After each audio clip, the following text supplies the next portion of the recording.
మన హక్కులన్నీ జారిపోతూ ఉన్నాయి.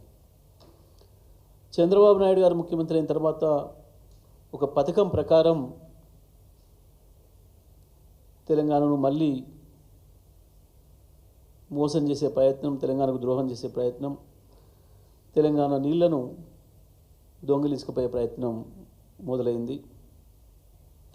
మొట్టమొదటి 5 సంవత్సరాలు ఆనాడు కేంద్రంలో బీజేపీ, పక్క రాష్ట్రంలో చంద్రబాబు ఉన్నప్పుడు వాళ్ళు ఎటువంటి ప్రయత్నాలు చేసినా కేసీఆర్ గారు దాన్ని తిప్పికొట్టినరు.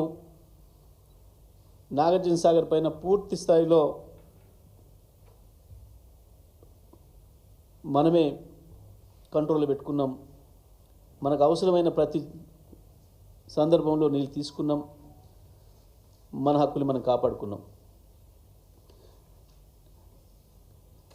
కాంగ్రెస్ ప్రభుత్వం వచ్చిన తర్వాత ఈ రాష్ట్రంలో అసలు పట్టింపే లేకుండా పోయింది ప్రాజెక్టులపైన, నీళ్ళపైన. చంద్రబాబు ఒక పథకం ప్రకారం కేంద్రం గుప్పిట్లో పెట్టుకొని నెమ్మదిగా కృష్ణ నీళ్లను దోసుకుపోవడం ప్రారంభం చేసిండు. ఇవాళ నిన్నటితోని పూర్తి చేసుకున్నాడు.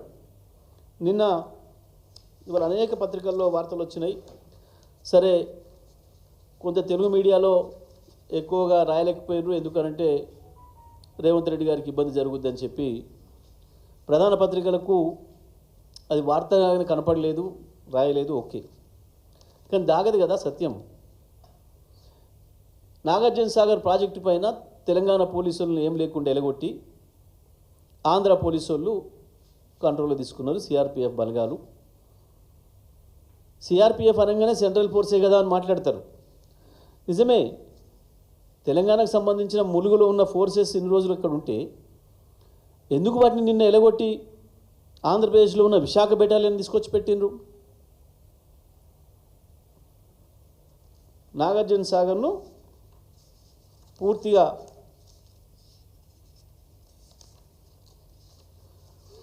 Andhra Pradesh corps take over Nagarjuna Sagar, Telangana officials tense.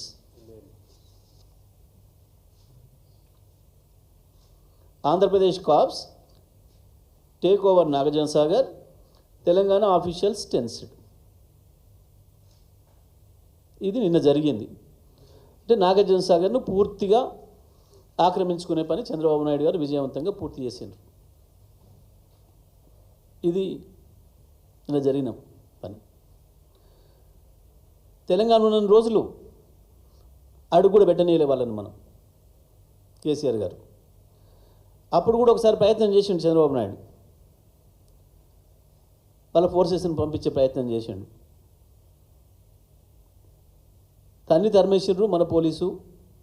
పూర్తిగా నాగార్జున సాగర్ను మన కంట్రోల్లో పెట్టిండ్రు. నాగార్జున సాగర్ రైతాంగం ఎప్పుడు ఏ క్షణం ఎప్పుడు నీళ్ళు అడిగినా ఇచ్చినాం. ఒక్క పంట నష్టపోలేకుండా వరుసగా 17 పంటలకు నీళ్ళు ఇచ్చినాం.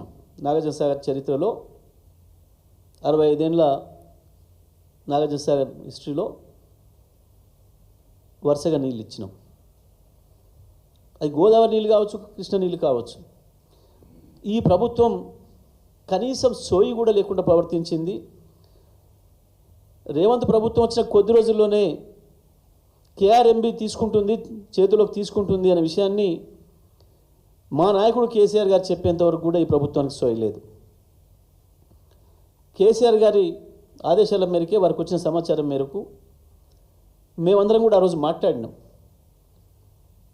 ఆ తర్వాత ఈ ప్రభుత్వం ఎదురు దాడి చేసి తప్పించుకునే ప్రయత్నం చేసింది. కేసీఆరే అప్పచెప్పిండు అని చెప్పి తప్పించుకునే ప్రయత్నం చేసింది.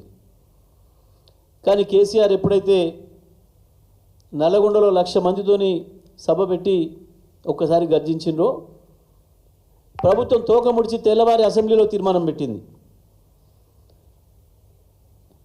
ఎట్టి పరిస్థితుల్లో కేఆర్ఎంబి తీసుకోవడానికి లేదు. ఇంతకాలం మా తెలంగాణ చేతులు ఎట్లయితే ఉందో మా తెలంగాణ కంట్రోల్లో ఉండాలి అని చెప్పి అసెంబ్లీలో తీర్మానం చేసి పంపించిండ్రు. మళ్ళీ తెల్లవారి నుంచి నిద్రపోయాను. అవతల ఏం జరుగుతుంది, ఏం కుట్రలు జరుగుతున్నాయనే సోయలేదు ఈ ప్రభుత్వానికి. చంద్రబాబు నాయుడు గారు ఇవాళ పరోక్షంగా కంట్రోల్ తీసుకున్నాడు. ఆంధ్రప్రదేశ్ సిఆర్పిఎఫ్ చేతుల్లోకి వాళ్ళు తీసుకున్నారు. ఇంకో 4 రోజుల్లో ఆంధ్రప్రదేశ్ పోలీస్ చేతులకే పోతుంది నాగార్జున సాగర్. ఇప్పటికే ఈ సంవత్సరం ఉన్న నీళ్ళని మొత్తం దోసుకపోయారు. వాళ్ళ వాటా ఈ మొత్తం దినంగా తాగంగా తెలంగాణ వాటాలో ఉండే నీళ్లు తెలంగాణ యాసంగి కావచ్చు, ఎండాకాలం మంచినీళ్ళ కొరకు కావచ్చు, హైదరాబాద్ మంచినీళ్ళు, రంగారెడ్డి, మహబూబ్ నగర్, నల్గొండ, ఖమ్మం జిల్లాల మంచినీళ్ళ కొరకు పెట్టుకున్న నీళ్లను దొంగతనంగా దోసుకపోయాడు. ఒక్క మాట మాట్లాడలే ముఖ్యమంత్రి కానీ, నీటిపారుదల శాఖ మంత్రి కానీ, ఇతర మంత్రులు కానీ, నల్గొండ జిల్లా, మహబూబ్ నగర్ జిల్లా, ఖమ్మం జిల్లాల మంత్రులు కానీ ఒక్క మాట మాట్లాడలేదు. ఎందుకో చంద్రబాబును చూసి వణుకుతున్నారు. చాలా ఆశ్చర్యంగా ఉంది.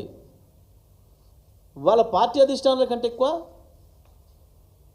చంద్రబాబుతో మంచిగా ఉండాలన్న ప్రయత్నం ఈ రాష్ట్ర ముఖ్యమంత్రి, మంత్రులు చేస్తున్నారు.